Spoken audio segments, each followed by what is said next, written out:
그 해설은 마찬가지 여러분들 그 정답지에 보면은 그 맨 뒤에 보면 오답률이 나와 있죠. 오답률. 그래서 오답률이 높은 순서로 할 거고 어.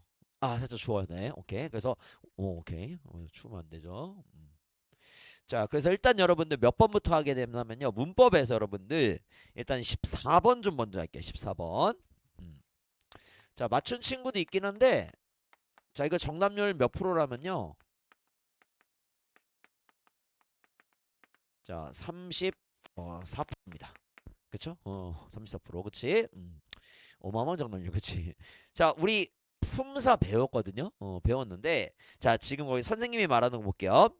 하나의 단어가 수사로 쓰기도 하고 자, 수사는 체언입니다. 맞죠? 그치? 오케이. 그 다음에 수관형사로도 쓰이는 경우가 많습니다. 수관형사는 우리가 수식어니에요. 맞죠? 꾸며주는 말. 그치? 그러면은 자, 그런데 수관형사로만 쓰이는 단어도 있습니다. 돼 있습니다. 자, 우선 먼저 첫 번째 문들.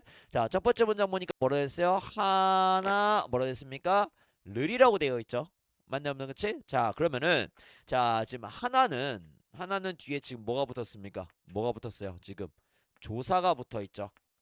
맞습니까? 그치? 그러면은 하나는 우리가 품사가 뭐가 되겠습니까?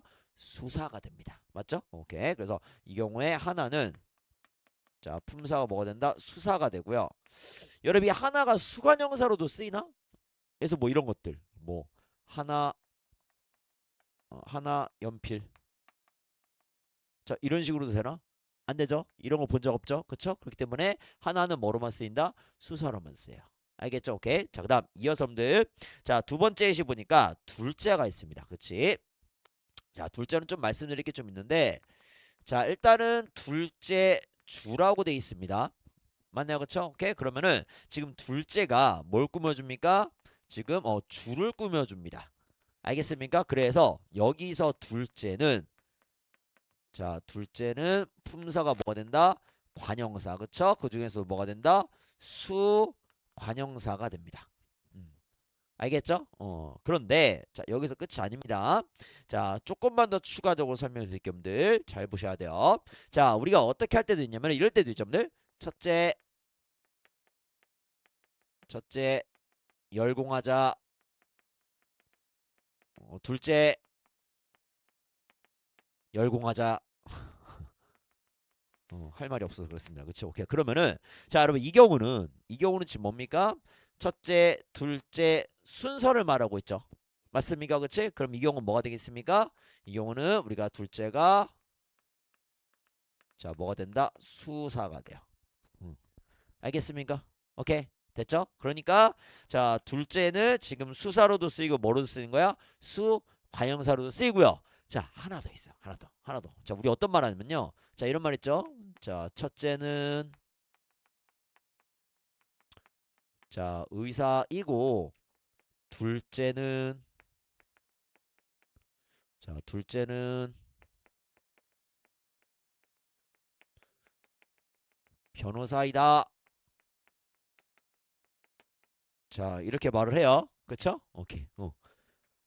왜, 석영, 왜, 변호사야? 어? 나중에 변호사 되고 싶어요?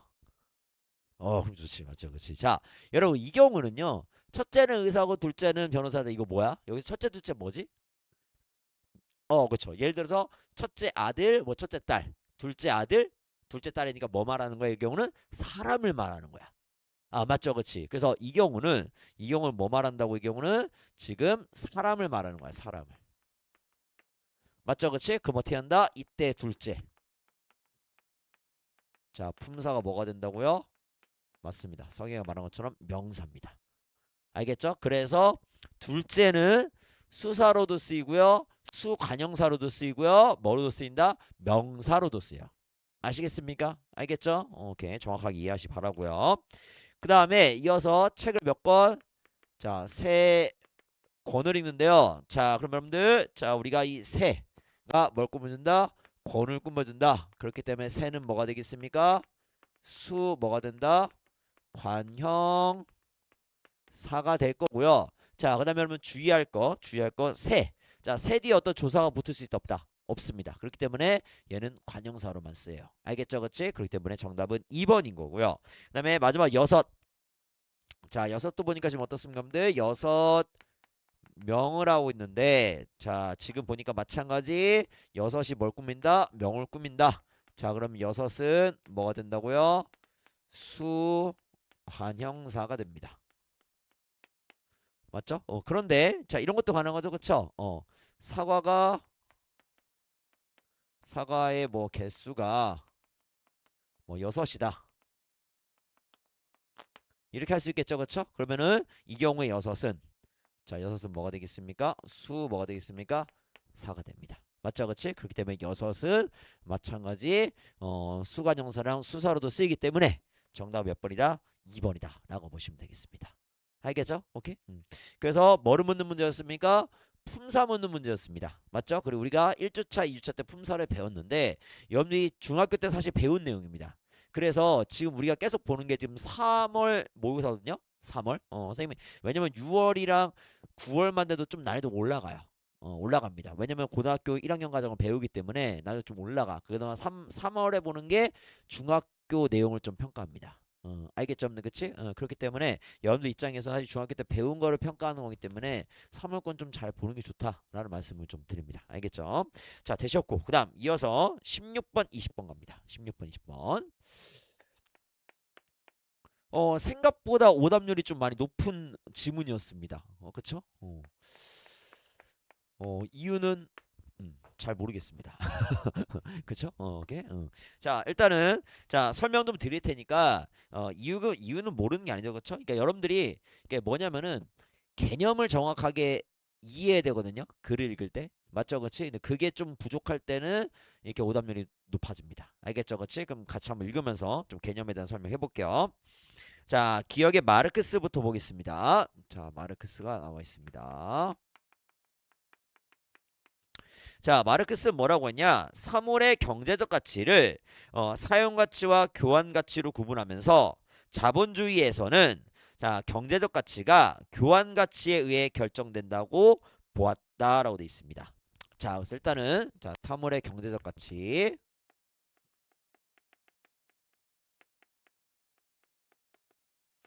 자, 두 개가 있습니다. 뭐랑 뭐? 사용 가치랑 뭐가 있다? 교환 가치가 있고요. 그 다음에 자 자본주의입니다.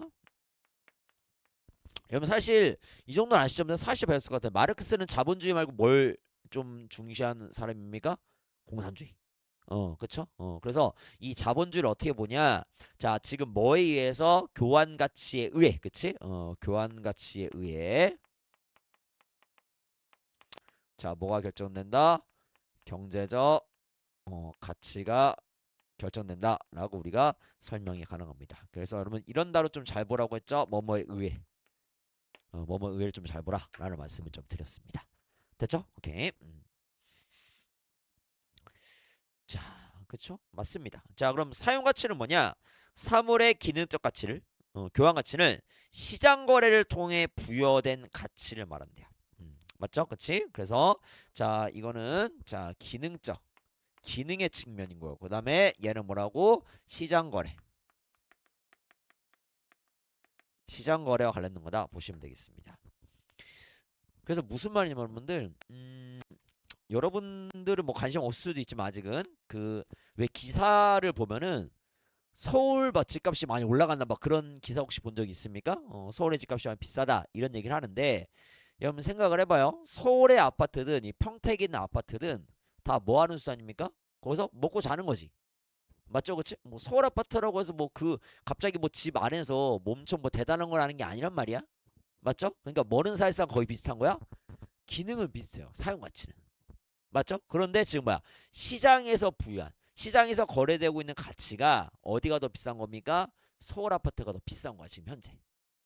알겠죠? 그치? 그러니까 지금 뭐에 의해서 지금 교환 가치, 사용 가치 아닙니다. 그치? 교환 가치에 의해서 좀 경제적 가치가 지금 결정되고 있는 겁니다. 이해될까요? 알겠습니까? 이해될까? 오케이? 혹은 여러분들 우리가 뭐 자동차 뭐 비싼 외제차가 있단 말이야. 그치? 외제차라니까 국산차 있단 말이야. 그치? 외제차든 국산차든 다 자동차입니다. 우리가 뭡니까? 이동수단이야 그냥. 맞죠? 그렇지? 근데 외제차가 시장에서 뭐야? 더 거래 가격이 비쌉니다. 그것도 다 뭐라고? 교환 가치입니다. 알겠죠? 그렇지? 물론 이제 외제차가 비싼 이유는 수입해서 오다 보니까 거기에 관세가 붙어요. 그리고 외제차가 보면 부품이 조금 더 비싸다 보니까 그런 경우 있습니다. 뭐 다른 뭐 이유도 있지만 어쨌든 우리가 교환 가치를 생각했을 때 더 비싸다라는 겁니다. 이해가 됐죠? 알겠죠? 오케이? 이거 뭔지 알겠습니까? 사용 가치, 교환 가치. 오케이. 그다음 이어서 볼게. 자, 그다음에 사물의 자체 유용성은 고정적이므로 시장에서의 수요와 공급에 의해서만 경제적 가치가 결정된다고 보았기 때문이다. 자, 사물 자체 유용성 이거 뭐 얘기하는 거야? 사용 가치 말한다. 그치? 사용 가치 뭐라고? 이건 고정적이야. 맞죠? 그치? 자, 그런데 자, 우리 어떻다? 시장에서의 수요와 공급에 의해서만 경제적 가치가 결정된다고 보았기 때문이다 돼 있습니다. 오케이. 여러분 코로나 때 여러분 몇 살이었죠? 코로나 때? 기억날까? 혹시 코로나 때? 시연아 코로나 때 몇 살이죠? 초등학교 3학년? 오케이. 그러면은 잘 기억 안 날 수도 있겠다. 그때 혹시 마스크 가격이 좀 많이 폭등한 거 알아요? 맞습니까? 여러분 지금은 마스크 약국가잖아. 뭐 한 장에 뭐 100원, 200원이면 사요. 그쵸? 근데 그때는요 마스크 가격이 하나에 막 10,000원, 20,000원까지 올랐어요. 똑같습니다. 자, 여러분 마스크의 기능은 달라요? 아니죠. 코로나가 아니든 코로나든 그치? 마스크의 기능은 똑같죠? 맞죠? 그치? 근데 뭐 한 거야? 그때 뭐 한 겁니까? 교환 가치. 시장에서 거래되는 가격이 많이 올라간 겁니다. 이해가 될까요? 알겠죠? 그치? 그래서 얘는 고정적이지만 자, 얘는 어떤 거야? 그럼 얘는 어떤 거야? 우리가 변하는 거 뭐라고 합니까? 얘는 어떤 거야, 지금? 유동적인 것이. 이해가 됩니까? 맞죠? 그치? 응. 그래서 코로나 때 이제 마스크 구하기 힘들더라고. 그래서 나중에 선생님이 그냥 마스크를 안 썼어 그냥. 아니 구하기 힘들더라고. 그쵸? 아니 구하고 싶은데 뭐 약국 갔더니 뭐 2개밖에 안 판대. 2개 그거 하루만 쓰는데. 그쵸? 그랬던 시절이 있었죠. 그쵸? 오케이. 그다음 이어서 볼게. 자, 또 한 그는 사물의 거래 가격은 결국 사물의 생산 비용에 의해 결정된다는 점에서 소비를 생산에 종속된 현상으로 보고 소비의 자율성을 인정하지 않았습니다. 자, 무슨 말이냐면은 자, 우리가 아까 뭐 마스크 얘기했는데 마스크에 들어가는 그 천이 비싼 천이야. 오케이? 그럼 어떻게 될까? 마스크 가격이 올라가겠지? 맞죠? 그렇지? 그리고 마찬가지로 마스크를 만드는데 들어가는 노동력이 가격이 올라간다고 생각할게요. 그것도 생산 비용이야. 맞죠? 그치? 뭐 어떻게 될까? 마스크 가격이 올라가는 거야.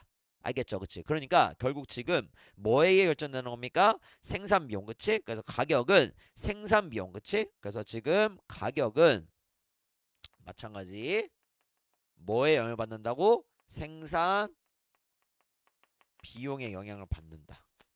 맞죠, 그렇지? 그러다 보니까 그러니까 이런 방향성 잘 봐야 돼, 알겠죠? 방향성, 그렇지?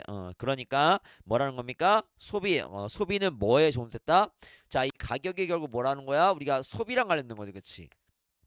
그럼 소비는 뭐에 종속된다? 생산에 어떻게 된다? 종속이 된다는 거지, 그렇지? 그러니까 자, 뭐는 인정한다? 자, 소비에 뭐는 있다 없다? 자율성은 있다 없다? 이걸 인정을 안 한 겁니다. 음. 됐죠?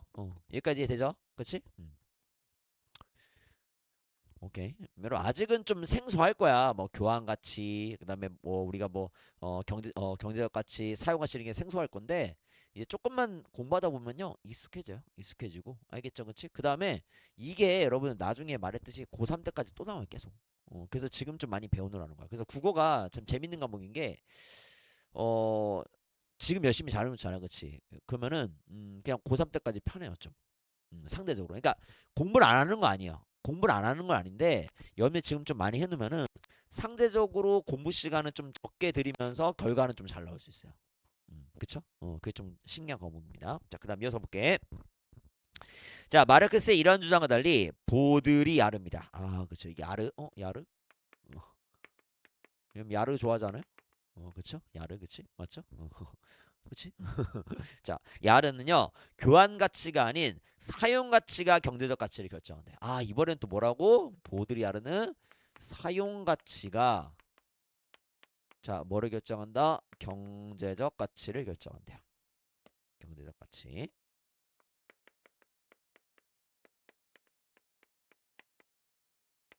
자, 그래서 이렇게 결정을 한다. 그래서 지금 선생님이 계속 지금 뭐 하고 있어? 약간 화살표 놀이 하고 있죠. 그렇죠. 이게 되게 중요해요. 이게 그러니까 우리가 어떤 개념이 있을 때 그 개념에 다른 개념이 영향을 준단 말이야. 맞죠? 그렇지? 그랬을 때 이런 방향을 좀 잘 보는 게 좋다. 왜냐면은 문제 낼 때 가장 쉬운 원리가 이거 화살표 바꾸는 거야. 화살표. 문제 풀다 보면 압니다. 자, 그다음 이어서 볼게. 자, 그래서 교환 가치가 아닌 사용 가치가 경제적 가치를 결정하며 자본주의 사회는 어떤 사회다? 소비 우위의 사회라고 주장했다. 자, 이때 보드리아르가 제시한 사용 가치는요. 사물 자체의 유용성에 대한 가치. 자, 사물 자체의 유용성에 대한 가치는 뭐였습니까? 아까 말한 뭐가 될까요? 우리 마르크스가 말했던 뭐 사용 가치 말하겠지. 그치? 근데 그런 사용 가치가 아니라 뭐라는 겁니까? 욕망의 대상으로서 기호가 지니는 기능적 가치. 즉, 뭘 말한다? 기호 가치 말한대요. 아, 오케이. 오해하면 안 돼요. 여러분들 오해하면 안 돼요. 자, 그러니까 이 사용 가치가 아까 마르크스가 말한 사용 가치랑 같은 거야, 다른 거야? 다른 겁니다. 알겠죠? 이거 오해하면 안 되겠지? 자, 여기서 말하는 사용가치 뭐라는 겁니까? 무슨 가치라고? 기호가치라는 거야. 알겠죠? 그래서 동일한 단어이더라도 이렇게 학자들마다 단어의 개념을 사용하는 게 달라요. 알겠죠? 그렇지? 그러니까 여러분 읽으면서 그걸 잘 봐야 돼. 그걸 잘 봐야 돼. 그러니까 그걸 평가하는 거야, 결국에는. 국어 시험에서는. 알겠죠? 오케이? 자, 그다음 이어서 볼게. 자, 그러면 기호는 뭐냐? 보겠습니다. 자, 기호는 어떤 대상을 지시하는 상징으로서 자, 문자나 음성같이 감각으로 지각되는 기표와 의미 내용인 기의로 구성되는데 기표와 기의의 관계는 자의적이다 돼 있습니다. 자, 그래서 지금 뭐랑 뭐가 있다고요? 기표랑 뭐가 있다고? 기의가 있다. 자, 그런데 지금 보니까 이 기표라는 건 뭐라고 돼 있어요? 자, 문자나 뭐 말한다? 음성이야. 그쵸? 그럼 얘는 뭐라고? 감각으로 뭐한다? 지각한다. 이렇게 보시면 될 것 같고. 자, 반면에 요 기의는 뭐라고? 뭐가 된다? 의미 내용이다. 이렇게 우리가 확인할 수는 있을 것 같아요. 맞죠? 그렇지? 이런 상황이고. 그 다음에 자, 중요한 거. 이 둘의 관계가 뭐라고 여러분들? 뭐 의적이라고요? 자의적이요. 그럼 자의적이란 말은요. 이겁니다. 그러니까 필연적이지 않다라는 거야. 그러니까 약간 임의적이라는 거야. 그러니까 무슨 말이면 거의 뒤에 얘가 나오죠. 가령 뭐라고 했습니까? 자, 남성이라는 문자는 필연적 어떤 대상을 지시하는 것이 아니며 여성이라는 기호의 관계 속에서 의미 내용이 결정된다는 겁니다. 자, 무슨 말이면은 어떤 이제 남자가 있다고 할게요. 자, 이걸 우리가 뭐라 한다? 이제 남성이라고 한다고 할게요. 그 다음에 자, 좀 미안해. 그림은 좀 이상하지만, 물론 머리가 짧은 여성이 있을 수 있어. 알겠죠? 그렇지? 근데 그냥 예를 든 거 알겠죠? 그렇지? 그러면은 우리가 자, 남성이라고 여성이라고 했잖아. 그쵸? 근데 우리가 사실 여성이라고 하고 남성이라고 했을 수도 있어요. 맞죠? 그치? 왜냐면 여러분 생각해봐. 그러니까 영어에서는 또 우리가 뭐라고 합니까? 메일이라고 하고 그다음에 여성 뭐라고 합니까? female이라고 하지.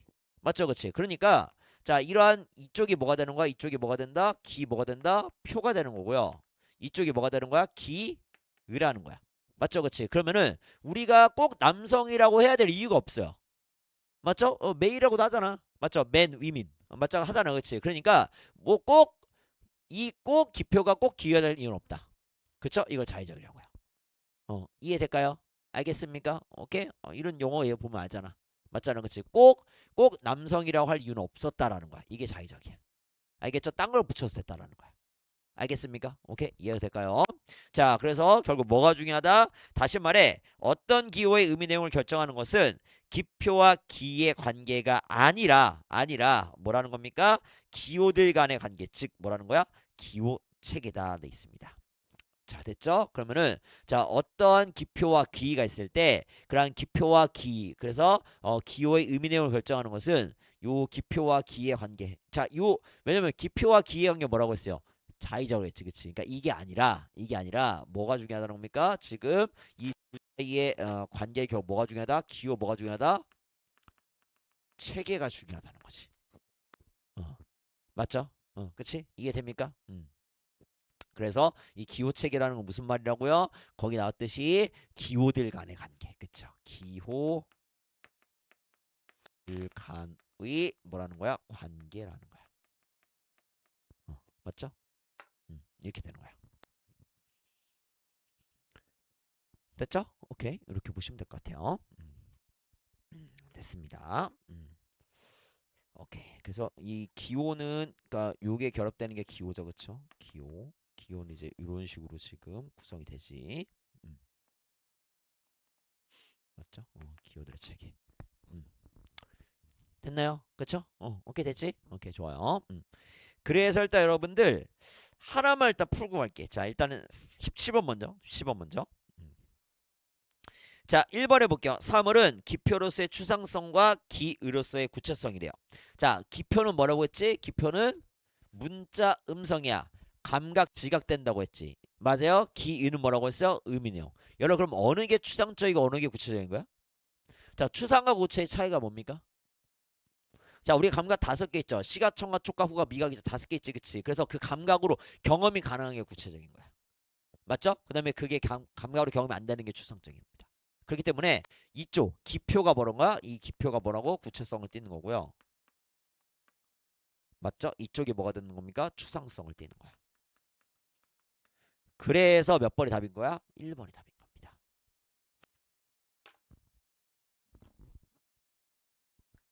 1번이 답인 거야. 추상성과 구체성을 바꿔놨습니다. 알겠죠? 그치? 그 다음에 2번 선지 만나볼까? 사물과 그것이 상징하는 특정한 사회적 지위관계는 자회적. 맞죠? 아, 자의적. 그치? 오케이. 꼭 그렇지 않다. 필연적인 게 아니라고 했고요. 3번 선지 사물은 사물 자체가 아닌 사물 간의 관계를 통해 의미 내용이 결정이 된다. 맞죠? 무슨 체계? 기호 체계. 맞죠? 그치? 오케이. 그런 거고. 그 다음에 4번의 소비는 사물이라는 기호를 통해 특정 계층 또는 집단이 이러한 상징 얻는 행위인데 요거는 이제 뒤에 나온 내용이고 그 다음에 5번에 기호 가치는 사물의 기와 그에 대한 소비자 욕구와 관련될 뿐 사물의 기표에 결정되는 것은 아니라고 했죠. 맞죠? 그렇지? 그렇기 때문에 이것도 5번도 맞는 설명이다. 그래서 우리가 정답은 1번이다 보시면 될 것 같아. 오케이 됐죠? 그 다음에 A로 갑니다. A 볼게요. 자, 보드리아르는 자본주의 사회에서 대량 생산 기술이 급속하게 발전하면서 소비자가 기호 가치 때문에 사물을 소비한다고 보았다. 대량 생산 기술의 발전으로 수요를 충족하고 남을 만큼의 공급이 이루어져 사물 자체 유용성은 더 이상 소비를 결정하는 요인으로 작용할 수 없기 때문이다. 자, 예를 들어 소비자는 자, 중요한 거 체크할게요. 특정 계층 또는 집단의 일원이라는 상징을 얻기 위해 명품 가방을 소비한다 체크합니다. 그래서 요게 여러분들 17번에 4번 선지 관련된 겁니다. 맞죠? 17번에 4번 선지 관련된 거고, 그치?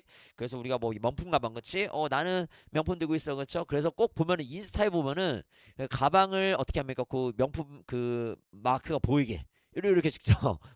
맞죠? 그럼 본 적 있지, 그치? 맞죠? 뭐 샤땡이나 그치? 아니면 뭐 에르메 땡, 그치? 이런 것들, 그치? 맞죠? 오케이. 다음. 자, 이때 사물은 소비자가 속하고 싶은 집단과 다른 집단 간의 차이를 부각하는 기호로서 기능한다. 따라서 보드리아르에 따르면 자본주의 사회에서 소비 원인은 사물이 상징하는 특정 사회적 지위에 대한 욕구다라고 보시면 되겠습니다. 알겠죠? 그치? 어려운 거 아닙니다. 그치? 오케이. 그래서 고가의 그런 명품을 소비하는 것도 결국에는 야, 나는 이런 명품을 살 정도의 사회적 지위가 있어. 그쵸? 그런 걸 보여준 거다라고 보시면 될 것 같아요. 오케이. 그다음. 자, 보드리아르는 현대인이 자연 발생적인 욕구에 따라 자유롭게 소비하는 것처럼 보이지만 사실은 뭐라고? 자, 중요한 건 체크. 강제된 욕구에 따르는 것에 불과하다 체크합니다. 자, 중요한 겁니다. 강제된 욕구에 따라 소비하는 것에 불과하다. 자, 그럼 또 무슨 말이냐 볼게.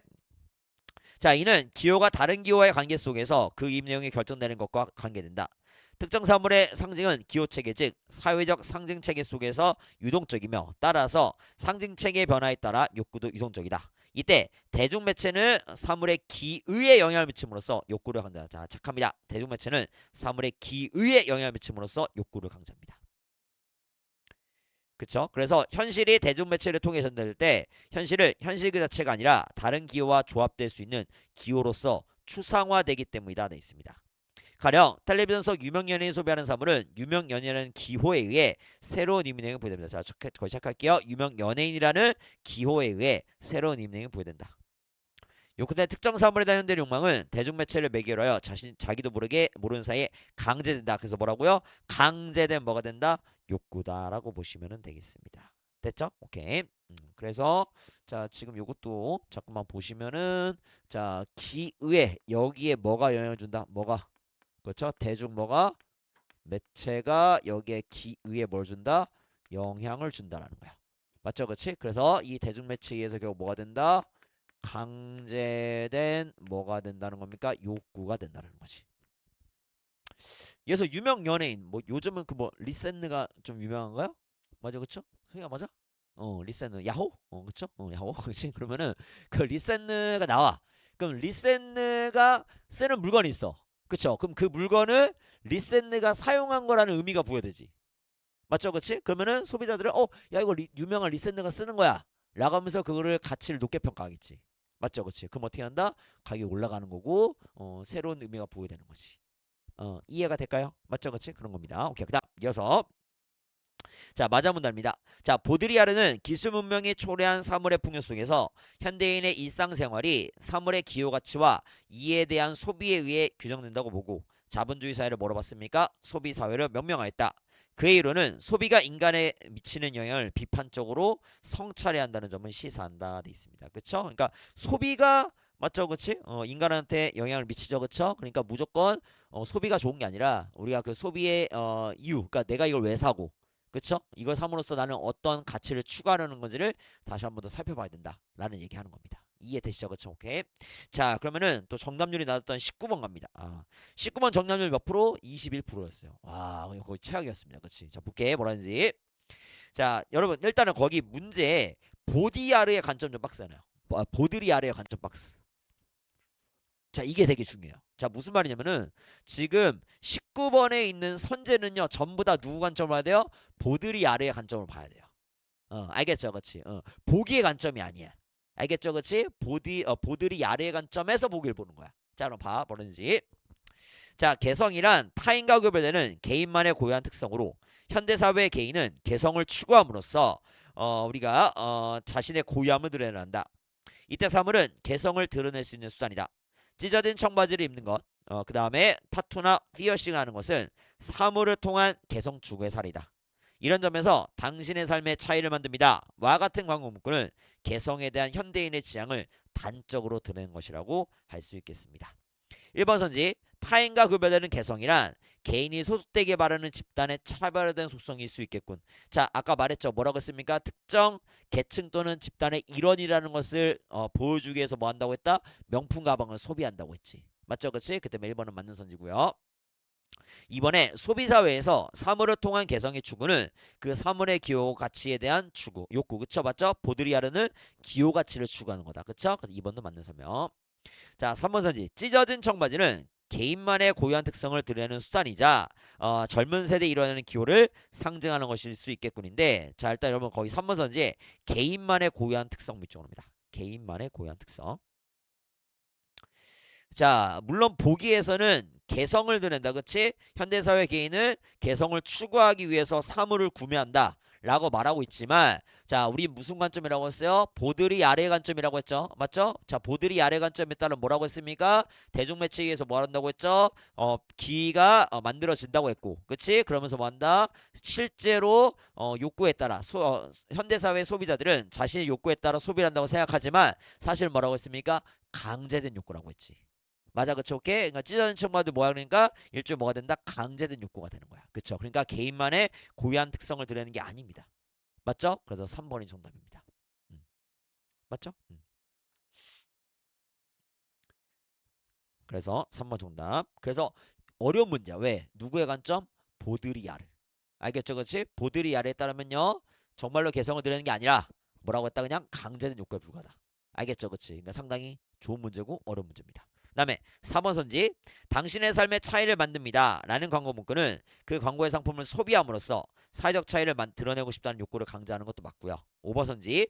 타투나 피어싱을 한 유명 연예인을 텔레비전에서 보고 이를 따라하기 위해 돈을 지불하는 것은 대중매체를 매개로 하여 추상화된 기호를 소비한다. 5번도 맞는 선지가 되겠습니다. 됐죠? 오케이.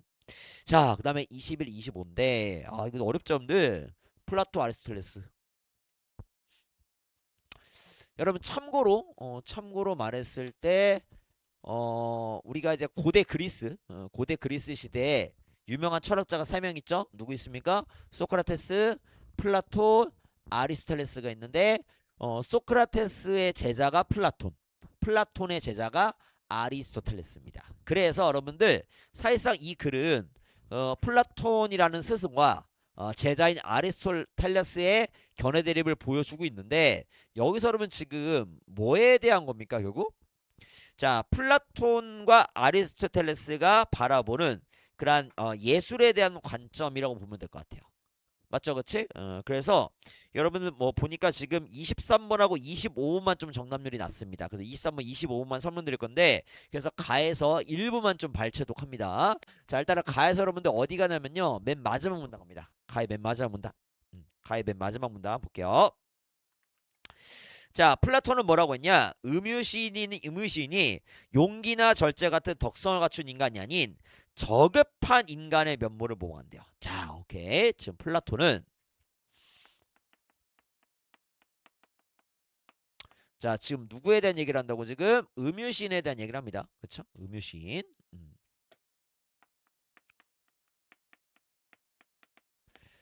자, 그런데 이 음유시인이 모방을 한단 말이에요. 그치? 모방을 하는데, 자, 뭐를 모방하는 게 아니고요. 자, 지금 뭐 용기나 절제 같은 덕성. 자, 덕성. 자, 덕성인데 이 덕성 뭐라고? 용기나 아니면 뭐 말한다? 절제. 절제. 근데 이 덕성을 모방하는 게 아니라고. 맞죠, 그치? 반면에 뭘 모방한다? 저급한 인간의 면모. 자, 저급한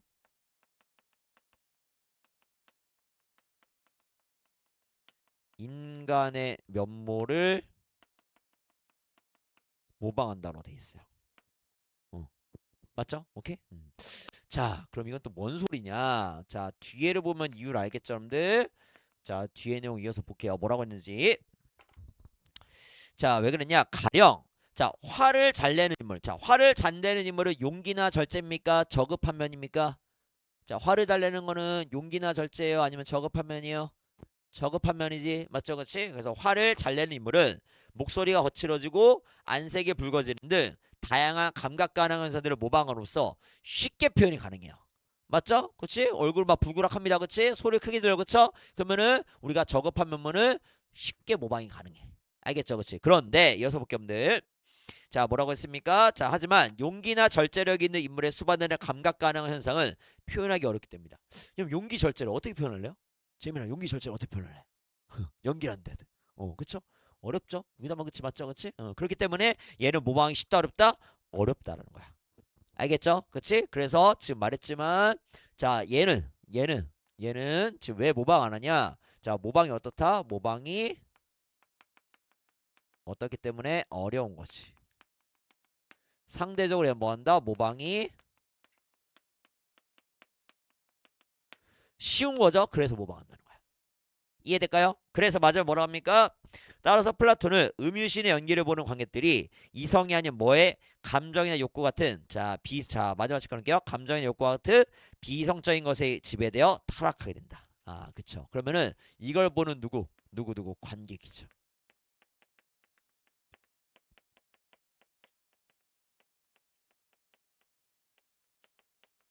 자, 비이성적인 것. 자, 비이성적인 거 거기서 써놓듯이 뭐 감정이나 욕구. 감정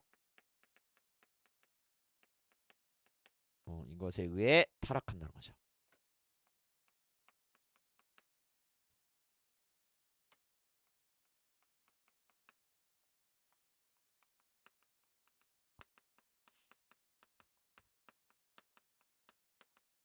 이렇게 되는 겁니다. 알겠죠? 왜냐면은 음유시는 뭐 위주 연기한다고요?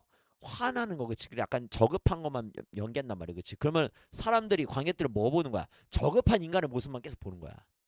아 맞죠 그치? 용기나 절제 있는 사람이 아니라 알겠죠? 더군다나 용기나 절제 정말로 연기한다고 쳐도 그게 전달이 잘 될까 안 될까? 안 되겠지. 맞죠 그치? 그러니까 플라톤 입장에서는 야 그러니까 예술을 볼 거 없어 예술. 공연 볼 거 없어. 왜냐면 공연 보면은 너희 다 타락해. 타락한 것만 보여주거든. 이게 되는 거야. 알겠죠? 그래서 여러분들 자 잠깐만 거기 25번이었죠? 25번. 자 25번에 2번 선지 잠깐 볼까? 2번 선지 뭐라고 했어요? 음유시는 뭐라고요? 오이디푸스의 덕성을 연기하는 주력합니까? 아니죠. 그치? 덕성 영역도 주력하는 게 아니야. 그쵸? 이 덕성은 모방이 된다고 했어? 안 된다고 했어? 안 됩니다. 어려워요. 알겠죠? 그치? 그러니까 덕성에 주력하는 게 아니라 뭐에 주력한다고요? 저급한 인간의 면모를 모방하는 데 주력하겠지. 맞죠? 그치? 그래서 2번이 정답인 거예요. 이해될까요? 알겠죠? 오케이. 좋습니다. 그래서 그 내용이 틀렸어. 알겠죠? 덕성. 오케이. 자, 됐고. 그다음 여러분들 23번도 쪽 오답을 높았는데 자, 23번은 나의 두 번째 문단입니다. 나의 두 번째 문단. 음. 자, 나의 이 문단 좀 잠깐 볼게요. 이 문단. 아, 요것도 좀 어려웠어요, 사실. 여러분들 입장에 좀 어려울 수밖에 없어. 자, 볼게요, 여러분들. 이 문단 뭐라든지. 자, 아리스토텔레스는 형상이 항상 사물의 생성과 변화의 바탕이 되는 진료에 내재한다고 보고 이를 가능태와 현실태라는 개념을 통해 설명하였다. 그래서 가능태는 뭐냐? 형상을 실현시킬 수 있는 가능적 힘이자 진료림이면 돼요. 자, 그래서 일단은 가능태는 뭘 얘기한다고? 진료를 말한대요. 그런데 지금 보니까 진료 됐고 그다음에 현실태는 뭐냐? 가능태의 형상이 실현돼 어떤 상태냐? 그럼 현실태는 뭐냐?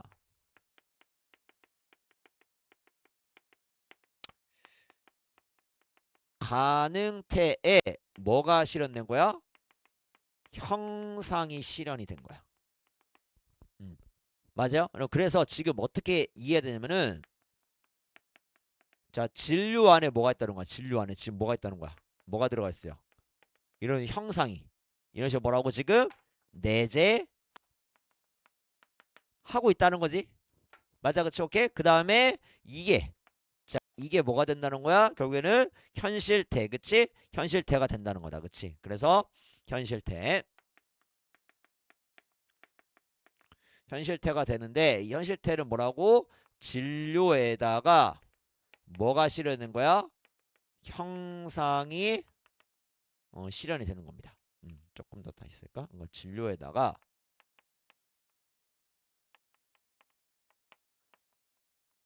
형상이 실현이 되는 겁니다. 아, 조금만 다 있을까 본데 가능태. 자, 가능태는 이게 뭐라고? 진료야. 진료면서 이렇게 되는 겁니다. 알겠죠? 그래서 지금 뭐라고? 거기에 가령 뭐라고? 도토리. 도토리가 뭐라고요? 도토리가 가능태고 그 다음에 현실태가 뭐 된다고? 떡갈 나무가 된다라는 거야. 이렇게 되는 거지. 맞아요? 오케이. 그래서 여러분들 자 오해 만든 게 자 거기 가봐 여러분들 뭐라고 하는지 자 23번에 뭐가 잘못됐냐면요. 자 여러분 오해하면 안 돼요. 형상이 있고 그 다음에 진료가 있죠. 자 형상이 있고 뭐가 있다고? 진료가 있어. 그럼 이게 뭐라고요? 다시 조금만 더. 자 형상이 있고 그다음에 진료가 있는데 자 이게 뭐라고 지금? 이게 현실태고 그 다음에 가능태. 이런 관계로 본다는 거야 지금. 맞죠? 근데 여러분들 자 진료가 가능된 건 맞아요. 맞죠? 그런데 여러분 형상이 그대로 현실태요? 현실태입니까? 아닙니다. 아니죠. 그치? 왜냐면은 이 진료 안에 있는 형상이 발현된 게 그게 현실태요. 알겠죠? 그렇기 때문에 진료가 없어지는 게 아니야.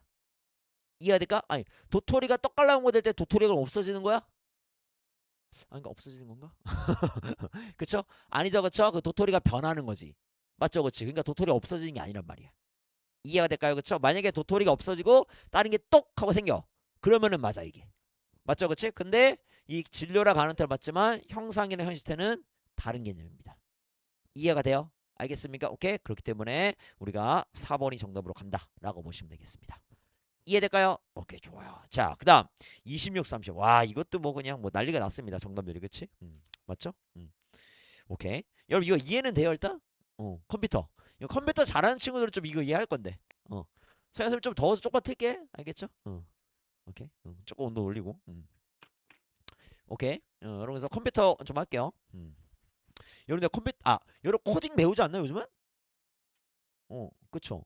현재 코딩 안 배워? 유담아 코딩 안 배웠어요? 2학년 때 배웠어요? 어. 재민아 코딩. 좀 그럼 좀 알잖아 이거? 아니야. 시연아 코딩. 석영 코딩. 배웠죠? 그럼 이거 해요? 잘했어. 알겠습니다. 어, 어. 코딩하면은 신기하죠, 그쵸? 막 왔다 갔다 하잖아, 그치? 어쩌 그치? 그게 좋아요. 자, 이것도 좀 어려워서 여러분들, 자, 차근차근 설명을 드릴 테니까 잘 좀 이해하시길 부탁을 드립니다. 그러게 참 왜 이렇게 우리를 괴롭히는 건지, 그치? 맞죠, 그치? 자, 볼게요, 여러분 뭐라고 했는지. 자, 컴퓨터 네트워크에서 데이터가 전송될 때 수신된 데이터에 오류가 있는 경우가 있다. 그래서 오류를 검출하기 위해 송신기는 오류 검출 보호를 포함한 데이터를 전송하고 수신기는 수신한 데이터를 검사하여 오류가 있으면은 재전송 요청한다 되어 있습니다. 일단은 이것부터 자 송신기 한자 송이 뭐냐면요 보내다 송입니다. 알겠죠, 그렇지? 그 다음에 자 뭐가 있다고 수신기가 있어요. 알겠죠, 그렇지? 그러면은 자 일단은 1문단을 잘 봐야 되는데 자 쏘리. 자, 1문단을 잘 보셔야 되는데 자, 1문단에서 뭐라고 했냐면요. 오류 검출로 그치? 이 송신기가 뭐 한다고? 오류 검출 부호를 포함한 데이터를 전송을 해요.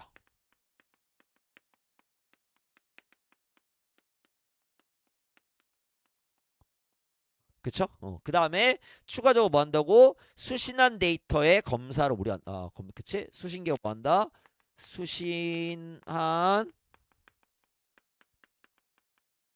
데이터의 오류를 검사합니다. 자, 이게 가장 기본적인 얘기야. 맞죠?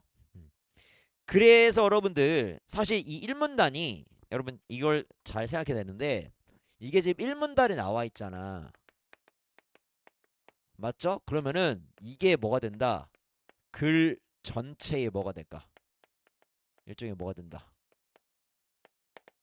전제가 돼요. 글 전체. 그러니까 2문단, 3문단, 4문단, 5문단에 오류 검사와 관련된 내용이 나오겠죠. 그치? 그러면 그 얘기와 관련해서 이게 전제가 된다는 거야. 그럼 무슨 말이냐면 그래서 그 몇 번이야? 27번도 오답률이 높았는데 정답률이 47%였는데 자 이거는 사실 되게 간단한 거였어요. 왜? 자 기억은 페리티 검사고 니은은 그다음 뭐였습니까? CRC 방식인데 둘 다 뭐야? 둘 다 똑같은 거야 이거는. 맞죠? 그러니까 아래 어떤 방식 페리티가 됐든 CRC가 됐든 다 뭐 하는 거야? 일단은 송신기에서 뭐 한다? 오류 검출 부호를 포함해서 데이터를 전송하고 그다음에 수신기에서 뭐 하는 거야? 오류 검사하는 거야. 근데 27번에 2번에 뭐라고 했어요? 니은 기억과 달리 데이터의 오류를 검출하기 위해 송신기와 수신기 모두에서 오류 검사합니다. 아닙니다. 기억이 됐든 니은이 됐든 오류 검사 어디서 하는 거야? 수신기에서 하는 거야. 맞죠, 그렇지? 맞죠? 오류 검사 어디서 하는 거야? 수신기야, 수신기. 알겠죠, 그렇지? 그렇기 때문에 27번은 2번이 정답이 되는 거야. 알겠죠? 그렇지? 그래서 1문단은 잘 읽어야 돼. 1문단에서 다 나오는 겁니다. 알겠어요? 오케이? 오류 검사 어디서 한다? 수신기다. 알겠죠? 오케이? 좋아요. 그 다음 두 번째 문단 가볼게. 자, 수신한 데이터에 오류가 있는지 검출하는 가장 간단한 방식은 페리티 검사이다. 이 방식은 전송할 데이터에 페리티 비트라는 오류 검출 보호를 추가하는 방법으로 페리티 비트를 추가하여 데이터 1의 개수를 짝수나 홀수로 만든다. 1의 개수를 짝수로 만드는 방식을 짝수 페리티, 홀수로 만드는 방식을 홀수 페리티라고 하고요. 송수신기는 모두 같은 방식. 맞죠? 근데 같은 걸 사용해야지 뭐 오류 검사가 될 거 아니야. 맞죠? 그치? 오케이. 자, 예를 들어 짝수 페리티를 사용한다면 송신기는 항상 데이터의 1의 개수를 짝수로 만들어 전송하지만 만일 수신한 데이터의 1의 개수가 홀수가 되면 수신기는 오류가 발생했다고 판단하는 것이다. 돼 있습니다. 자, 뭔 소리야? 뭔 소리?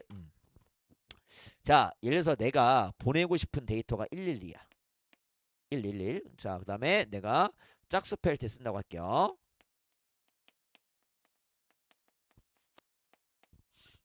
맞죠, 그치? 자, 그러면은 내가 보내고 싶은 게 111인데 여기에다가 뭐 한다는 겁니까? 이런 식으로 1을 하나 추가하면 뭐가 됩니까? 지금 짝수가 되지. 1의 개수가. 맞죠, 그치? 그래서 이걸 뭐 한다고? 짝수 페리티. 그래서 이거를 우리가 뭐라 한다고? 이런 거를 페리티 부호라고 하는 거야. 이해가 될까요? 그러면은 자 여기서 수신거는 1, 1, 1, 1 수신하니까 오케이. 얘도 똑같이 짝수 페널티 쓰겠지? 맞죠? 그치? 그러니까 오케이 이상 없구나 라고 한다라는 거야. 알겠죠? 그치? 그런데 만약에 자 똑같이 짝수 페널티 얘도 짝수 페널티고 얘도 짝수 페널티인데 지금 보니까 1, 1, 1 말고 얘가 수신한 게 1, 1, 1, 0이 왔어. 맞죠? 그러면은 자 얘는 지금 뭐야? 짝수가 아니라 홀수죠? 맞죠? 그치? 그럼 이게 뭐 하는 거야? 오류가 뭐가 된 거야? 오류가 검출이 된 거지. 네가 보낸 거 보면 좀 데이터 이상하다. 알겠죠? 그치? 그래서 어떻게 한다? 다시 한 번 더 뭐 한다? 재전송을 요청한다는 거야.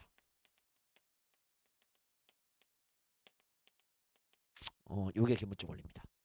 어, 이해가 될까요? 알겠죠? 자, 그런데 여러분 중요한 거 체크. 뭐라 했어요? 그런데 자, 하지만 페리티 원선 뭐라 했어요? 밑줄 가죠.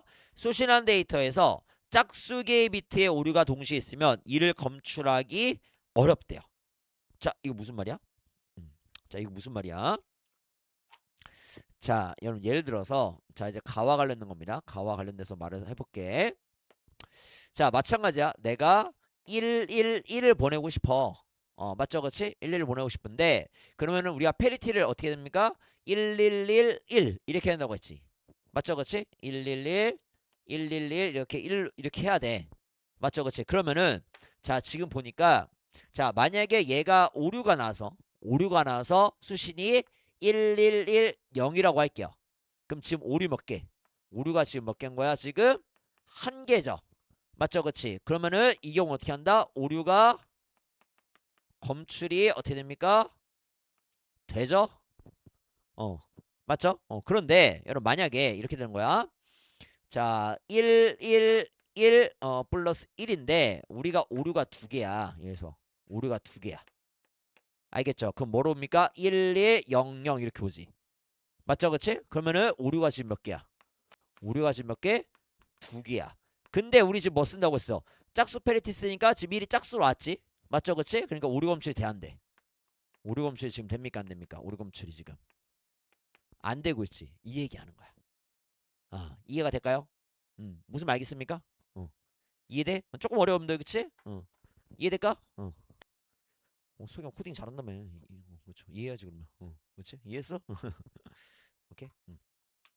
재미 이해됐어? 오케이. 좋아요. 그래서 28번은 몇 번이 답인 거야? 28번은. 자, 28번 1번 선지.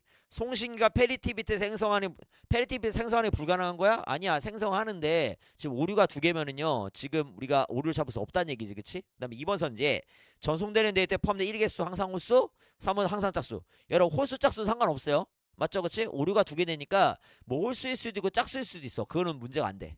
맞죠? 그다음에 4번 선지에 오류가 발생했을 때 전송된 페리티비트에 크게 늘어나기 때문에 아니야. 오류가 발생했다고 늘어나는 게 아닙니다. 그치? 5번에 수신한 데이터가 정상일 때와 수신한 데이터에 오류가 있을 때 페리티 비트가 어떻다? 동일하다라는 겁니다. 맞죠? 그치? 이렇게 된다. 그치? 그래서 우리가 결국에는 5번이 정답이 되는 겁니다. 맞죠? 이렇게 보시면 될 것 같아. 됐죠? 오케이. 자, 그러니까 지금 이런 봐. 자, 봐. 자, 이 중에서 페리티 비트가 뭐야? 맨 끝에 거지. 맞죠? 그러니까 지금 어때요? 지금 페리티 비트 같아 지금. 동일하지. 네, 맞죠, 그렇지? 그러니까 오류가 검출됐다랑 검출 안 됐다랑 어떤 사지 페리피트가 똑같아요. 알겠죠, 그렇지? 그렇기 때문에 우리가 그 5번이 정답으로 간다라고 보시면 될 것 같아요. 됐죠? 오케이. 잠깐만. 정상일 때랑.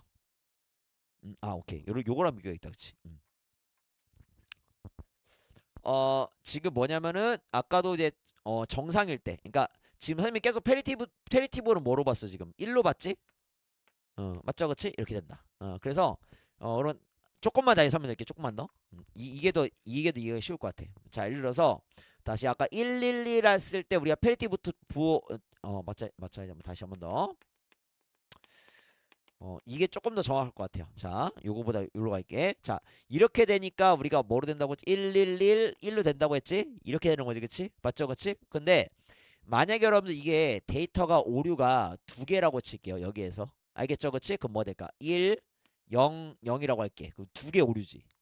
맞죠? 그러니까 원래 보내고자 하는 게 이건데 지금 오류가 두 개면 이렇게 될 거 아니야. 맞죠? 그럼 페리티브 맞춰 뭐가 붙어? 1이 붙지. 맞죠? 짝수가 되니까. 맞아요. 그쵸? 오케이? 혹은 뭐 똑같아요. 아니면 두 개 뭐 0, 0, 1도 어떻게 돼요? 1을 붙여야 돼. 이런 식으로. 맞죠? 그치? 이런 식으로 오류가 두 군데서 나면요. 어차피 붙는 페리티브는 어떻다? 똑같다라는 거야. 알겠죠? 그치? 그렇기 때문에 우리가 결국에는 똑같아지니까 구별이 된다 안 된다는 거야. 알겠죠? 그렇기 때문에 우리가 28번은 5번이 정답으로 간다라고 보시면 될 것 같아요. 됐죠? 오케이.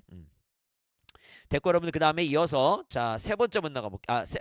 가 뒤에 문장 볼게요. 가 뒤에 문장. 자 또한 오류의 발생 여부를 검출할 수 있을 뿐 데이터 내 오류의 위치를 알 수 없다. 그렇지? 그러니까 짝수랑 홀수만 얘기하니까 그래서 짝수 페리티에 홀수 나오면 그냥 오류가 있다라는 것만 아는 거지 어떤 자리에서 오류가 나는지는 모르는 거예요. 알겠죠? 오케이. 자 그다음 이어서 세 번째 문장 갑니다.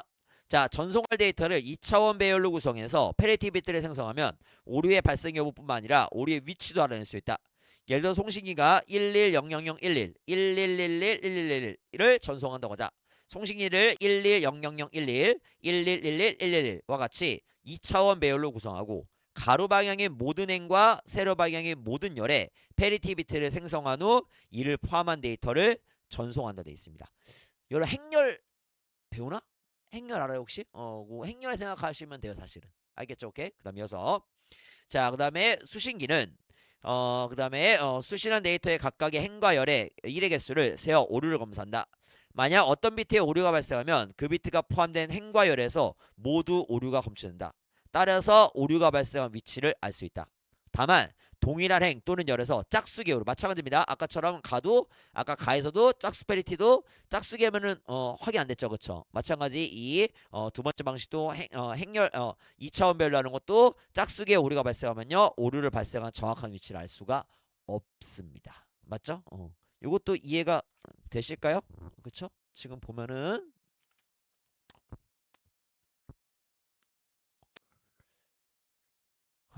자, 그쵸. 이게 참 힘들게 써놨어, 그쵸? 우리를 괴롭게, 그치? 그래서 지금 보니까 11, 11, 0, 0, 0, 그다음에 뭐 있습니까? 11이고, 그쵸? 그다음에 11, 11, 1, 1, 1, 뭐 이런 식으로 된다고 칠게요, 그쵸?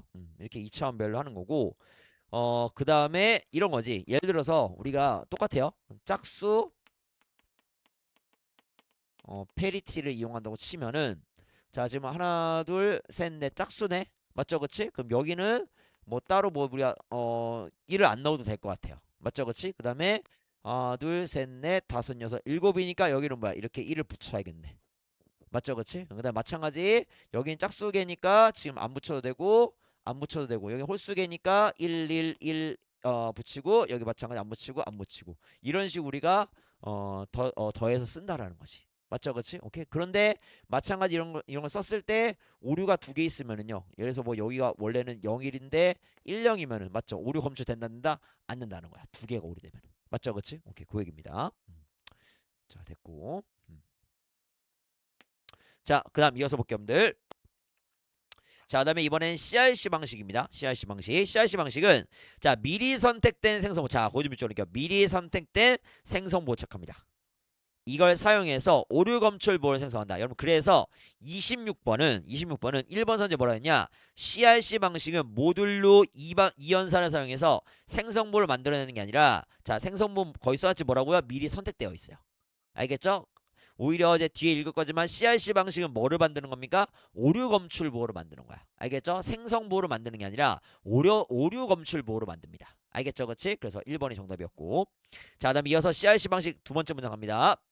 자, 전송한 데이터를 생성보로 나누어서 오류 검출보를 생성하는데 모듈로 이 연산을 활용한다. 모듈로 이 연산은 자릿수가 제한된 상태에서 나머지를 구하는 연산으로 해당 자릿수의 비트값이 같으면 0, 다르면 1이 된다 돼 있습니다. 자, 이게 뭔 소리냐면은 자, 또 마찬가지 여러분들.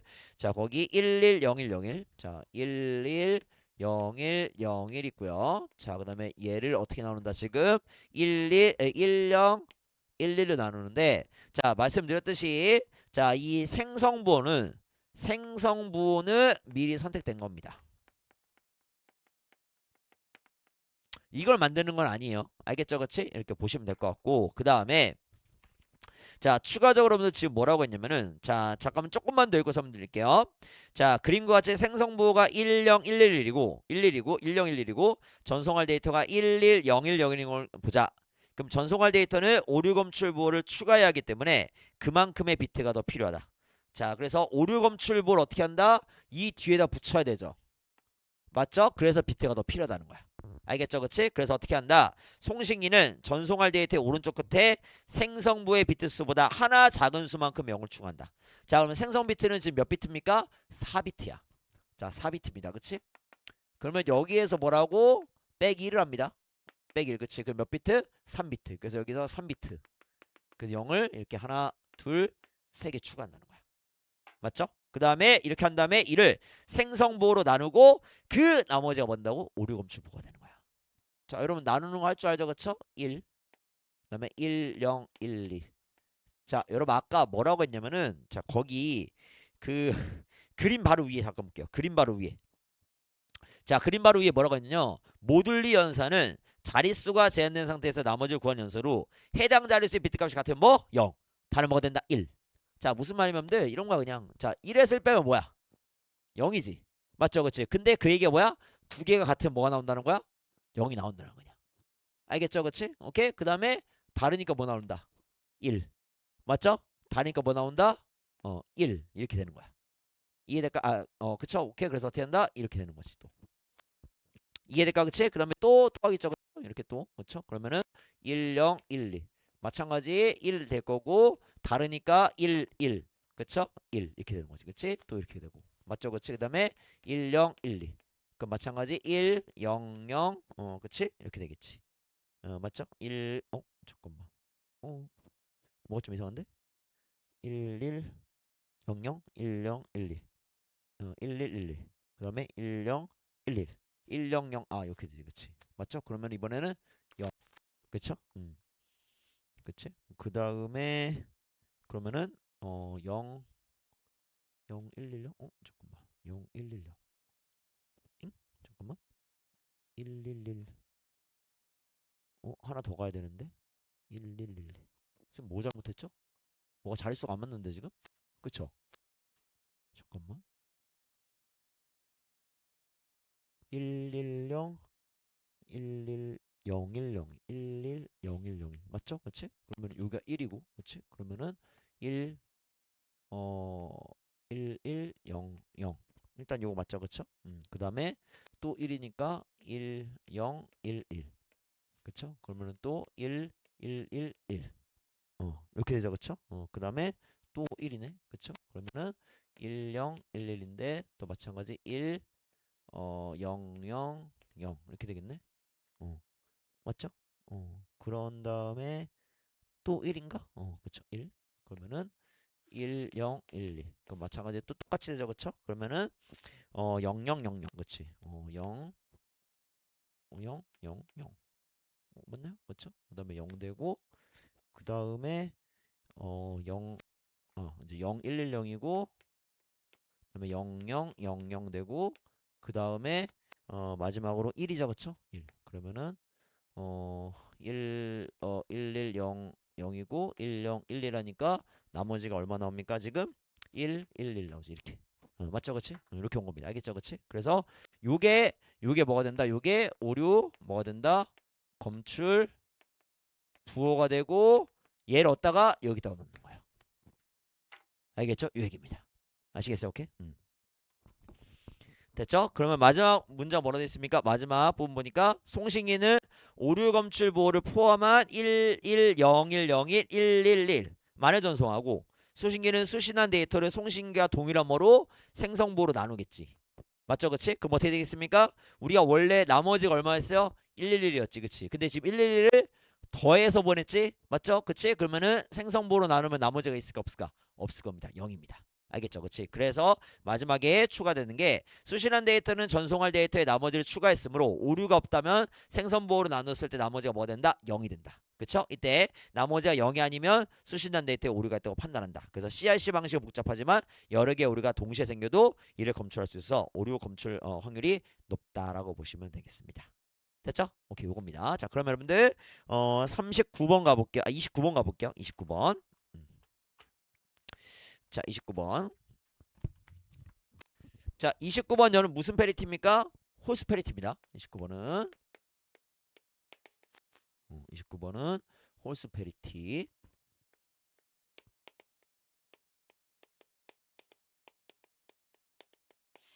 자, 볼게요, 여러분들. 그럼 뭐라 되는지. 자, 지금 보니까 01, 00, 11, 00. 그치? 그래서 01, 00, 11, 00이 되고요. 그쵸?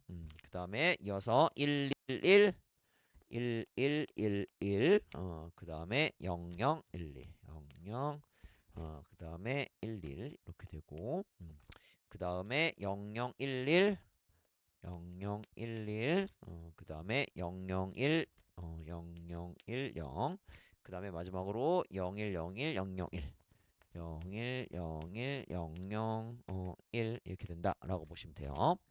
자, 그러면은 여기 있는 거 요게 뭐가 된다고? 요게 이제 페리티가 된다라고 돼 있어요. 그렇죠? 요것들이 뭐가 된다? 페리티 부호가 된다라고 되어 있는데, 자, 지금 보니까 여러분들, 자, 홀수 페리티인데 지금 보니까 자, 요거 1 한 개죠, 그쵸? 맞죠, 그치? 그 다음에 이렇게 쭉 오다 보니까 111 맞죠? 세 개 맞죠, 그쵸? 그 다음에 지금 보니까 어때요? 지금 여기 지금 오류가 하나 있네. 맞죠? 짝수니까, 그치? 그 다음에 맞죠? 홀수 짝수고, 그 다음에 홀수고, 그 다음에 홀수, 그 다음에 이렇게 되고 홀수, 그치? 그 다음에 이렇게 하니까 홀수죠? 맞죠? 이렇게 하니까 몇 개? 하나, 둘, 셋, 넷, 다섯 개 짝수. 맞죠? 그러니까 지금 여기에 오류가 있다, 그치? 그 다음에 마찬 홀수, 그치? 그래서 지금 아까 여기에 오류 있었으니까 요게 A가 되는 거지. 맞죠? 그러니까 요 A가 오류가 되는 거야. 알겠죠? 그치? 그런 거고, 그 다음에 이제 B도 이제 있는데, 맞죠? 그러니까 여기 오류 하나, 그쵸? 그 다음에 여기 오류 하나 이렇게 되니까 쭉 해서 뭐 A가 오류인 거야. 알겠죠? 그치? 그러면은 자, 1번 선지 봐요. 첫 번째 행은 페리티 비트를 포함한 데이터의 1의 개수가 홀수이므로 오류가 없죠. 맞죠? 개수 몇 개입니까? 1이 3개지, 그치? 오류 없어요. 그 다음에 2번 선지. 자, 여섯 번째 열은 페리티 비트를 포함한 데이터 1의 개수가 홀수이므로 오류 없다. 맞죠? 여섯 번째 열은 하나, 둘, 셋, 넷, 다섯, 여섯 번째 열인데 맞죠? 1 하나지. 맞죠? 이상 없어요. 그쵸? 오케이. 그 다음 이어서 3번 선지. A가 포함된 행가열의 페리티 비트를 포함한 데이터의 1의 개수가 짝수이므로 수인기는 뭐로 오류한다? A. 맞죠? 그치? A가 오르겠지. 그치? 짝수니까. 그다음에 4번 선지. 수신한 데이터에서 B도 0으로 바뀌어서 수신되었다면 데이터의 오류 발생 여부를 검출할 수 없었을 것이다 돼 있는데, 자, 그럼 B가 0으로 바뀐대요. 자, B가 만약에 0으로 바뀌어. 그쵸? 만약에 B가 얘가 0으로 바뀐대요. 자, 0으로 바뀌면 여러분들, 자, 물론 여기는 하나, 둘, 셋, 넷, 다섯 개 되니까 여기는 문제가 없어요. 맞죠? 이 행은 오류가 없어. 행은 오류가 없지만 만약에 B를 0으로 바꾸면 어떻게 됩니까? 지금 자, 요 열. 그치? 열은 오류가 있게 되죠. 맞죠? 그치? 그렇기 때문에 우리가 오류가 검출 안 된다는 건 틀린 겁니다. 알겠죠? 그치? 그래서 4번이 정답이고요. 5번에 짝수 페리티를 활용했다면 송신기는 C를 101011로 생성했을 거라는데, 여러분 이것도 조금 어려웠던 게 지금 A가 오류인 걸 알았죠? 맞죠? 그치? 그러니까 그걸 기준으로 바꿔야 돼요. 그걸 기준으로. 맞죠? 그치? 그러면은 여기는 이제 뭐가 되는 거야? 0이 되는 거야. 알겠죠? 그러면은 우리가 맞춰야겠지, 그치? 그러면은 자, 일단은 짝수니까 1이니까 여기 1 들어가겠다, 그치? 그다음에 홀수니까 1 들어가야 될 거고, 맞죠, 그치? 그다음에 둘, 잠깐만, 하나, 둘, 3, 그쵸? 10, 10, 10, 그쵸? 짝수면은 미안해, 이거 아니지, 그치? 요걸 지우는 거지. 요거 지우고 요거 빼고, 그치? 그러면 자, 짝수개니까 0이죠, 그쵸? 그 다음에 얘 0이라고 하면은 지금 1 하나니까 1. 맞죠? 짝수. 맞죠? 그치? 그 다음에 마찬가지 1. 마찬가지 1. 그 다음에 그다음에 0. 이런 식이 되겠지. 맞죠? 그래서 10, 10, 110. 그치? 요거는 빼고 요거는 지우고. 맞죠? 요거 지우고 짝수로 맞춰야 돼요. 알겠죠? 그치? 그럼 이렇게 됩니다. 아시겠죠? 오케이? 요거는 빼고 요거 바꾼 거 알겠죠? 요거 바꾼 거고 지금 A도 0으로 바꾼 거예요. 아시겠죠? 이렇게 됩니다. 그래서 5번도 맞는 선지. 자, 그 다음에 30번인데 여러분들, 자, 1번 선지. 일단 여러분 보니까 거기 생성번호는 똑같아요. 1011이죠. 맞죠? 그치? 그 다음에 자 생성보호보다 비트 수가 하나 작은 3비트가 뭐가 된다고 했죠? 오류 검출 뭐라고 했지? 그치? 그래서 지금 오른쪽에 110101에서 111 마지막 세 자리 있는 111이 뭐가 되는 거야? 오류 검출 뭐지? 맞아, 그치? 오케이? 그럼 1번 선지 봐요. 수신기는 송신기와 동일한 생성부인 1011을 사용한 모듈 2로 연산하고 있다. 그치? 맞죠? 똑같은 걸로 나눠야지. 그치? 그 다음 2번 선지 수신기가 수신한 데이터의 오른쪽 끝에 있는 111은 송신기가 생성한 뭐가 된다? 오류검 주보. 맞죠? 그치? 마지막 세 자리는 오류검 주보.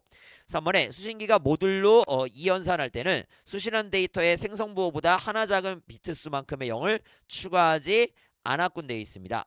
자, 지금 보니까 자, 수신기입니다. 수신기. 제 수신기는 수신한 데이터의 생성보호보다 하나 작은 비트 수만큼의 0을 추가하지 않습니다. 맞죠? 그치? 자, 0을 추가하는 건 어디입니까? 어디입니까? 우리가 송신기에서 한 거지. 그치? 맞죠? 수신기는 추가 안 합니다. 그치?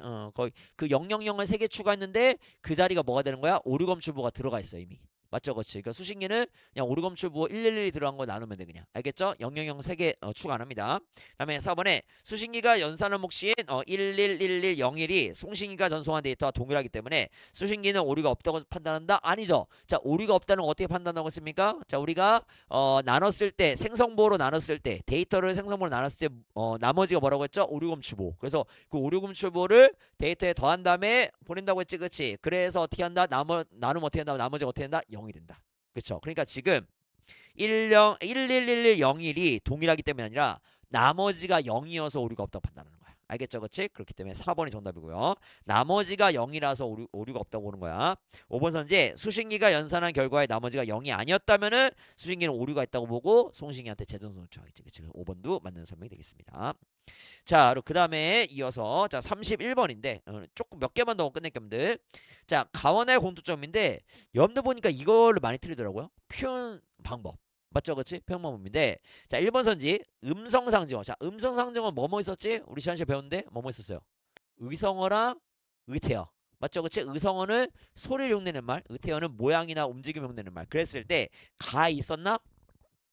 자, 가 이연에 뭐 있었어요? 사뿐. 그치? 보시시. 맞죠? 그치? 그래서 음성상징어 있고. 그 다음에 나이는 하면 거기 보니까 뭐 있어? 새끼발 깔았다 뭐 있습니까? 가만 만지작일 수도. 맞죠? 그치? 그렇기 때문에 우리가 음성상징어가 있어서 1번이 정답입니다. 알겠죠? 그치? 그 다음에 2번에 원경, 근경. 원경이 뭡니까? 먼 경치, 근경은 가까운 경치. 그래서 먼 경치, 가까운 경치 대비는 가랑 나 둘 다 없어요. 알겠죠? 그리고 3번에 청자를 명시어 드렸다. 마찬가지 청자를 명시어 드리는 거 둘 다 없고요. 4번에 가정의 진술. 여러분 가정의 진술은 뭐야? 뭐뭐면. 맞죠? 그럼 어디 있습니까? 가에 보면은 이연의 마지막에 뭐라고 했어요? 보시시 깔리 우면에서 가정이 있어요. 근데 뒤에 보면들 현시급보 의지를 말하는 건 아닙니다. 알겠죠? 그래서 뒤가 틀렸고 나는 가정 없고요. 그 다음에 여러분 5번에 추측을 나타내는 표현인데 여러분 추측은 어떻게 나타내지? 추측 어떻게 나타냅니까? 자, 거기 이제 31번이었죠? 31번에 자, 추측을 나타내는 표현인데 자, 뭐 쓰면 여러분들 뭐뭐 리나 뭐뭐 겟을 써요. 이런 것들. 뭐뭐 리나 뭐뭐 겟.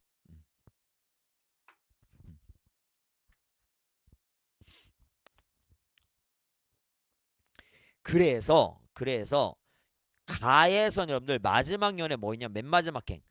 가의 맨 마지막 연의 맨 마지막 해 뭐라면은 이 밤 옮기는 발짓이나 들려오리라. 그러니까 들려올 것 같다. 라는 추측. 맞죠? 그치? 그래서 추측성 표현은 가에만 있습니다. 그래서 시상을 종결하고 시적 여운차 않는다. 그래서 5번 선지 31번의 5번 선지는 가에는 맞는 내용이에요. 알겠죠? 근데 나에는 따로 추측성 표현이 없다. 라고 보시면 되겠습니다. 알겠죠? 오케이, 그렇게 보시면 되고. 자, 그 다음 마찬가지 34번도 여러분 오답이 높았다. 34번. 자, 34번 보니까 여러분들 자, 마찬가지 그냥 확인만 할게요. 자, 색채 활용인데 가에는 색채어가 있었어요. 뭐 녹양 이런 것들 뭐. 그래서 색채 누렇게 익은 뭐 색채어가 있었어요. 근데 사물의 역동성 아니다. 알겠죠? 그래서 틀렸고 나는 마찬가지 색채어 있지만 사물의 역동성 아닙니다. 알겠죠? 그치? 역동성은 사물의 움직임을 나타내는 겁니다. 그치? 그렇지 않았고. 그러니까 가랑 나가 색채어가 쓰인 게 결국 뭐 때문이냐면은 계절 나타내기 위해서 쓰였다. 보시면 될 것 같고요. 이번에 말을 건네는 방식 가에는 있어요. 가에는 보면 여러분들 말을 건네는 방식이 좀 있어요. 그래서 우리가 뭐 뭐 펼쳐졌거나 이런 식으로 뭐 묻는 표현이 있거든. 그치? 그렇기 때문에 그런 것 때문에 말을 건네는 방식이 있지만 독자의 주의한 게 아니다. 그 다음에 나는 말을 건네는 방식도 없고 독자 주의한 게 없고 그 다음에 영탄적 표현도 마찬가지로 가에만 있습니다. 그 다음에 대사에 대한 경외감인데 여러분 경외감이 뭐죠? 요것만 좀 설명드릴게요. 경외감. 자, 경외감이 뭡니까? 경외감. 선택지 보면 이런 경외감이란 말 많이 나오거든요. 그치? 경외감이 지금 3번 선지에 있는데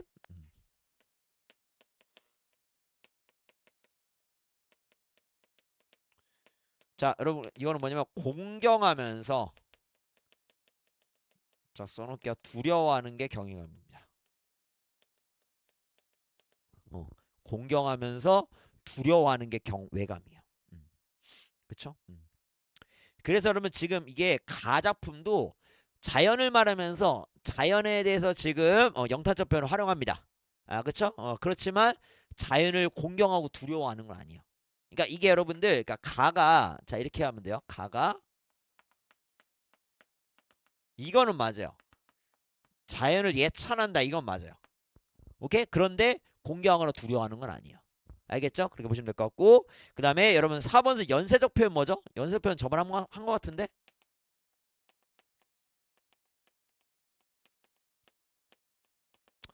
원숭이 엉덩이 빨개 빨간 사과 상황 말씀 말해달 그쵸? 오케이? 그래서 A, B, B, C, C, D 이게 연쇄적 표현이야. 알겠죠? 그래서 앞말의 끝부분이 뒷말의 첫 부분 이렇게 오는 거 이게 연쇄적 표현. 알겠죠? 그치? 그래서 연쇄적 표현도 마찬가지 가나 둘 다 없습니다. 알겠죠? 그 다음에 5번 선지의 계절감을 환기하는 사물 가에는 녹음, 여름, 누렇게 금벼, 가을, 빙설, 눈, 겨울 이렇게 돼 있고 그 다음에 나는 눈, 겨울 이렇게 됩니다. 알겠죠? 그래서 34번은 5번이 정답으로 간다라고 보시면 될 것 같습니다. 알겠죠? 오케이. 그 다음에 마지막으로 38번 요 하나만 보고 마무리할게요. 자, 38번은 이제 이문구 작가의 산 너머 남촌인데 자, 여러분 지금 어떻습니까? 지금 우리가 볼 수 있는 게 자, 이 작품 지금 그 농촌의 현실. 그러니까 우리가 거기 41번에 보기에 보면은 농촌의 현실을 말한다고 돼 있죠. 맞죠? 그치? 그 농촌 현실을 말하는 작품이고 자, 지금 어떻습니까? 지금 자, 우리가 앞부분에 잠깐 보니까 권중만이는 벌써 5년째 동네를 다는 밭대기 전문의 채소 장수였다. 되어 있고 그다음에 두 번째 문단은 뭐라고 합니까? 권은 알만한 사람은 다들 일러 오던 채소 정보통이었다. 라고 하면서 권에 대한 얘기를 합니다. 맞죠? 그치? 그리고 여러분들 이어서 보면은 쭉 와서 여러분들 어디 가볼까요? 그 오른쪽에 B의 위 가볼게요. B의 위. A 다음부터 볼게요. 오른쪽 A 다음부터. 자, 있지. 황토를 팔아놓고 한 차에 10,000원씩 그 집만 해주는 이도 있고 어디 이씨가 직접 해주고 10,000원 더 벌어보려고. 그래서 노늑에서 히읗스름한 매흙빛깔이 나듯이 집터서리의 텃밭토 찰흙색을 띠는 것이 당연한데 그 위에 벌건 황토를 뒤바라여 개간지의 사물로 조작하되 그것도 갈고 가꾼 사람이 비춥해졌으면 하고 유혹을 하니 듣던 중에 그처럼 욕된 말이 없었다. 그러니까 황토 갖다가 좀 이제 무공에 채운 것처럼 약간 좀 위조하는 거죠. 그쵸? 영도는 성진이라서 견딜 수 없으나 한두 번 시대진 사람도 아니고 하여 대거래하자고 나설 수 없었다. 자칫 못 먹을 것을 만들어서 파는 사람은 취급받지 않으려면 속절없이 농담으로 넘기는 것이 상순한 생각도 들었다. 그래서 종이 말했다. 건심말대로하면 농사짓는 짓는 사람은 벌써 다 병이 들었거나 갈대로 갔어야 할 텐데 거꾸로 더 팔팔하니 무슨 조화속인지 모르겠네라고 돼 있습니다. 그래서 지금 권준만이라는 사람은 채소 장수를 얘기하면서 그치. 그다음에 누구가 영두가 그치. 영두가 권중만을 평가해요. 알겠죠? 그치? 그래서 38번은 2번에 보니까 서술자가 특정 인물의 관점에서 사건과 인물의 심리를 전달한다. 그치? 그래서 영두의 관점에서 지금 권중만을 얘기하면서 그런 관련된 농촌의 현실을 이야기한다. 라고 볼 수가 있을 것 같아. 그치? 그렇기 때문에 2번이 정답으로 간다. 라고 보시면 되겠습니다. 됐죠? 오케이. 춘향전은 다들 뭐 아는 내용을 잘 푸더라고요. 알겠죠? 그치? 오케이. 고생하셨고 오늘 여기까지 할게요. 알겠죠? 오케이. 고생했어요.